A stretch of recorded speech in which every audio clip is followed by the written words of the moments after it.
Boa noite, queridos. Olha, agora a gente vai finalizar, a gente vai tentar já fechar esse conteúdo relativo à questão da frequência respiratória, né? A avaliação que a gente faz.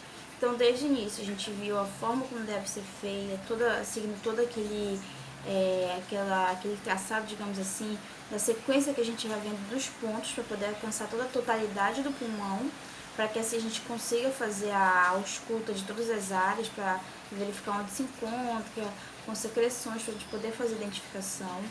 A gente viu a questão também dos números, valores, né, de referência, quantos são os movimentos adequados para uma criança, para um recém-nascido, para um adulto.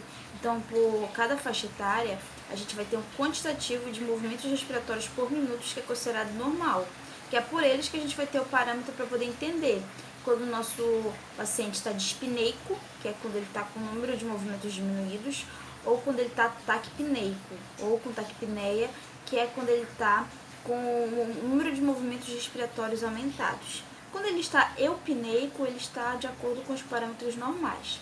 Então, quando a gente sabe os valores, a gente já sabe entender quando ele está a mais ou a menos do que é considerado normal e como é que eu posso descrever isso quando eu for fazer minha avaliação. Então, tudo isso já foi visto, desde que é o slide 4, né, que a gente fala sobre a avaliação. Então, a gente viu, principalmente foi falado acerca do exame da nossa entrevista, da nossa anamnese com esse paciente, né? Então, é uma anamnese que eu vou ter muitos questionamentos, eu vou perguntar, eu não vou só questionar o que está sentindo de desconforto, mas eu vou procurar saber se aquilo que ele está sentindo é algo relativo a alguma doença, se é algo relativo aos hábitos de vida dele, a questão do ambiente profissional onde que ele trabalha, né, um ambiente que ele se situa, se é um ambiente fechado, se é um ambiente com poeira, se é um ambiente que não proporciona essas condições, não proporciona saúde. Então, eu vou ter parâmetros que eu vou conseguir entender.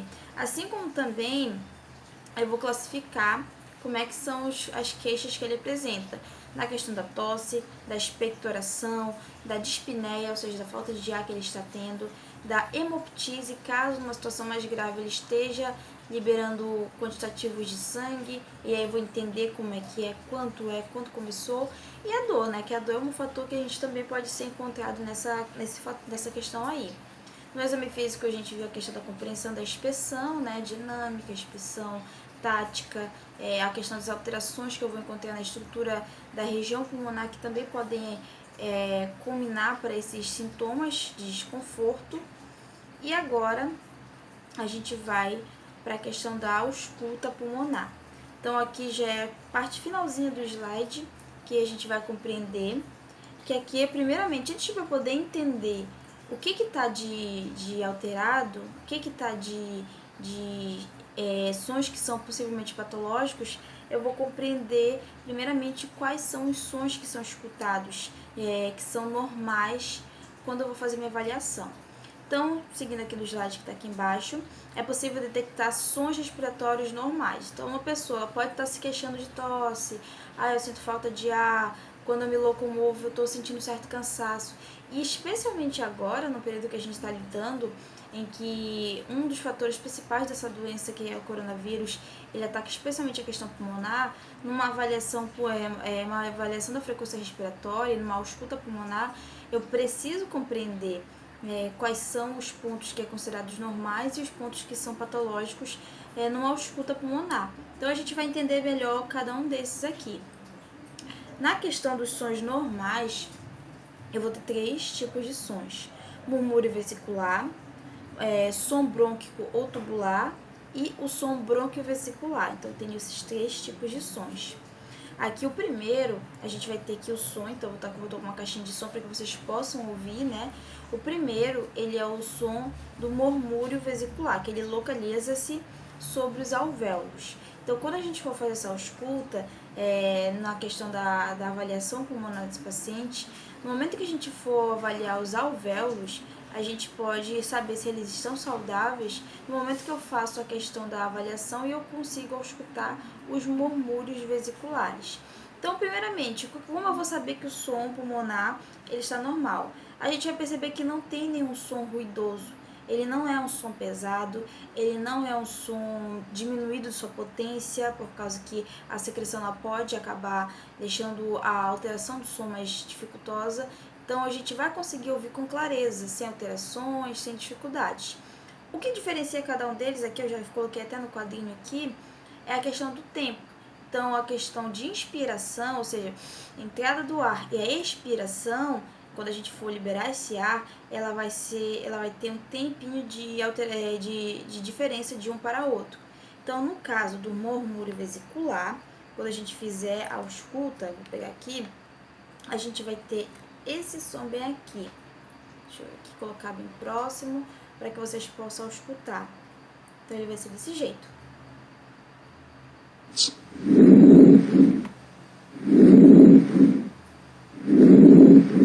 O som ele tá bem nítido aqui, ele é um som bem audível.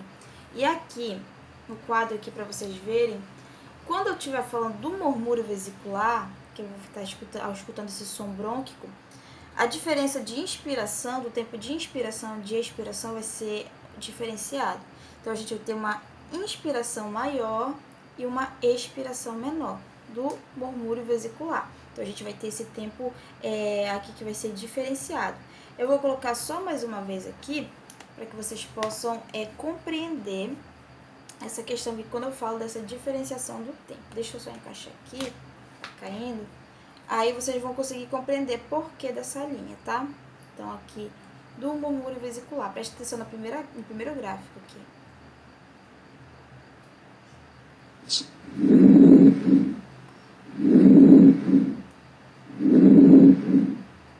Dá para acompanhar certinho a questão desse tempo, né, da imagem. Então, a gente vai ter uma expiração bem maior e a expiração mais curta aqui, quando a gente vai fazer essa ausculta dos alvéolos, que são característicos aqui do murmúrio vesicular. Então, do som, esse é o primeiro dos sons que são considerados normais. O próximo, a gente tem o som brônquico ou tubular, que ele é audível sobre a traqueia. Então, conforme o questionamento desse paciente, as queixas dele, a gente vai fazer essa avaliação. E aqui eu já vou ter meio que invertida aqui a linha. Enquanto o murmúrio vesicular ele tem maior tempo de inspiração e menor de expiração, aqui quando eu falo do som brônquico, eu vou ter a inspiração menor e a expiração bem mais longa comparado à primeira. Então aqui, quando a gente for escutar o nosso paciente, a gente acabar fazendo essa verificação dos sons considerados normais, saudáveis, a gente vai ver dessa forma bem aqui. Peraí. Desse jeito aqui, como vocês podem escutar.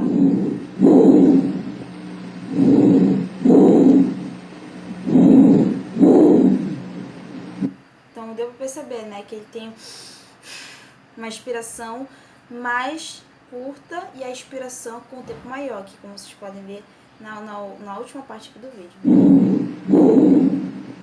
Então ele tem esse tempo de inspiração diminuído comparado à expiração aqui, que é o som brônquico, que eu vou estar ouvindo bem próximo à traqueia, nessa área aqui, que ele vai me dar essa descrição na questão da avaliação de um som, que ele não está ruidoso, que ele não está pesado e que ele vai ser algo bem fácil para compreender aqui, a gente vai conseguir perceber perfeitamente esse tempo de diferença.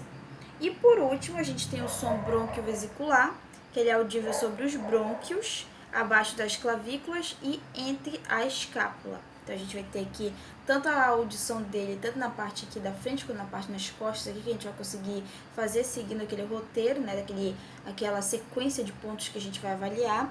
E aqui, de todos aqui, o som brônquio-vesicular, ele vai ter o mesmo tempo de inspiração e expiração.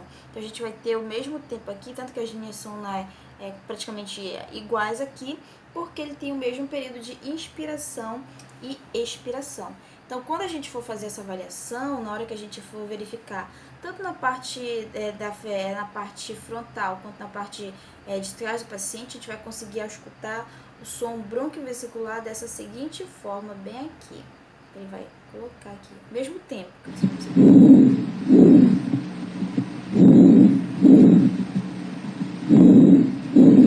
É o mesmo tempo, não tem muita diferença aqui de períodos quando a gente vai fazer a escuta de todos. Então aqui da diferença, quando mais uma vez para poder vocês gravarem, então inspira, respira e não pira, para vocês conseguirem entender. Murmúrio vesicular, alvéolos, a gente vai conseguir escutar. Inspiração maior e expiração curta. Som brônquico, a gente vai estar escutando próximo à traqueia. Então a gente vai ter inspiração menor e a expiração mais longa. E o som brônquio-vesicular, a gente vai estar ouvindo os brônquios, que a gente tem o mesmo tempo de inspiração e expiração quando a gente vai avaliar. Então, o nosso paciente, quando ele não tem secreção, ou ele não tem nada, ou for uma rotina fazer o exame físico, quando a gente perceber e não tiver nenhuma alteração nos pulmões, a gente vai encontrar esses três sons: vesicular, o brônquico e o brônquio-vesicular na nossa avaliação, na questão da avaliação dele pulmonar. Agora, na questão dos fatores, dos sons que são patológicos, a gente vai ter um outro termo. Então, quando eu tenho os sons normais, são os sons saudáveis, sem nenhuma alteração. Quando eu estou lidando com alguma alteração, meu paciente tem asma, meu paciente está apresentando uma pneumonia, ele tem alguma alteração pulmonar que faz com que haja a presença de secreção, a gente vai ter sons diferentes.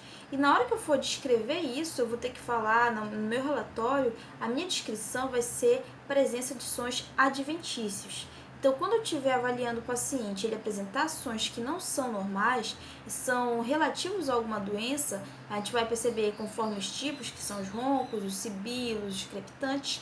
Antes de eu descrever qual dos tipos de sons são, né, desses três que eu já falei, eu tenho que falar aqui durante a avaliação pulmonar, houve a presença de sons adventícios, e aí eu vou descrever qual dos sons adventícios foi que eu encontrei.